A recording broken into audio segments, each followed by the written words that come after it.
আসসালামু আলাইকুম ওয়া রাহমাতুল্লাহি ওয়া বারাকাতুহু।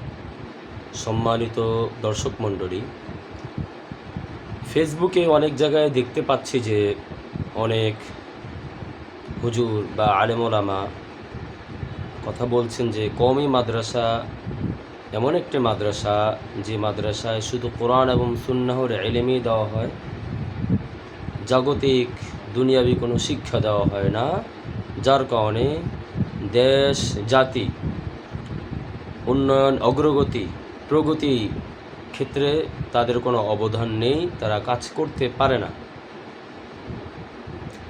তাদের এই অভিযোগ, এজন্য তারা এটা সংস্কার চায়।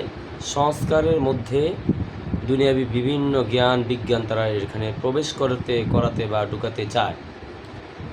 দেখুন, কেউ যদি ডাক্তার হয়, ইঞ্জিনিয়ার হয়, তখন কিন্তু আমরা এই অভিযোগটি করি না যে উনি ডাক্তারি পড়াশোনা করেছেন, তাহলে কেন উনি এই জ্ঞান অর্জন করলেন না, ইঞ্জিনিয়ারের বিষয়ে জ্ঞান অর্জন করলেন না, বিভিন্ন আরও যে জ্ঞান বিজ্ঞান আছে বা বিজ্ঞানী বিষয়ে তার কেন যোগ্যতা দক্ষতা নেই, এটা কিন্তু আমরা বলি না। বা অর্থনীতির ব্যাপারে তার কোনো যোগ্যতা নেই। দেখেন, যেখানে যে শিক্ষার জন্য বিশেষ, সেখানে সেই শিক্ষার যদি ভালো মতো দিতে চান তাহলে ওই বিষয়টাই রাখা বাঞ্ছনীয় হয়। যেখানে হেফজখানায় দেখেন, যদি আপনি হেফজখানায় বাংলা, অঙ্ক, ইংরেজি ইত্যাদি প্রবেশ করাতে চান, তাহলে বাংলাদেশের যে হেফজখানা, যেখান থেকে বিশ্বমানের হাফেজ তৈরি হয়, সেটা কিন্তু আর তৈরি হবে না এরকম না, মানে অনেকটা কমে যাবে। আগে যেখানে 10 জন হতো, 1 জন 2 জন হবে।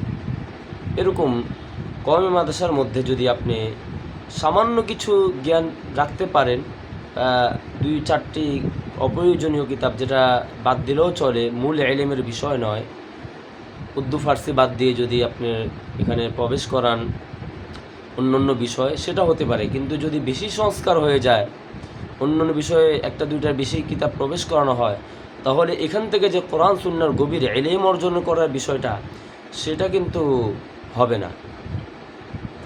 এজন্য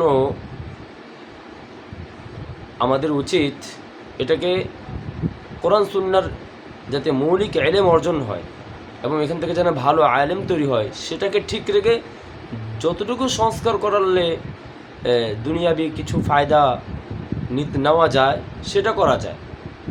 আর বেশি সংস্কার করলে হবে কি, পরে হিতে বিপরীত হয়ে যাবে। এখানে যে আলেম হওয়ার যে একটা ফ্যাক্টরি, কারখানা, সেটা বন্ধ হয়ে যাবে। এজন্য আমাদের উচিত সংস্কার দরকার সামান্য পরিমাণে, খুব বেশি নয়।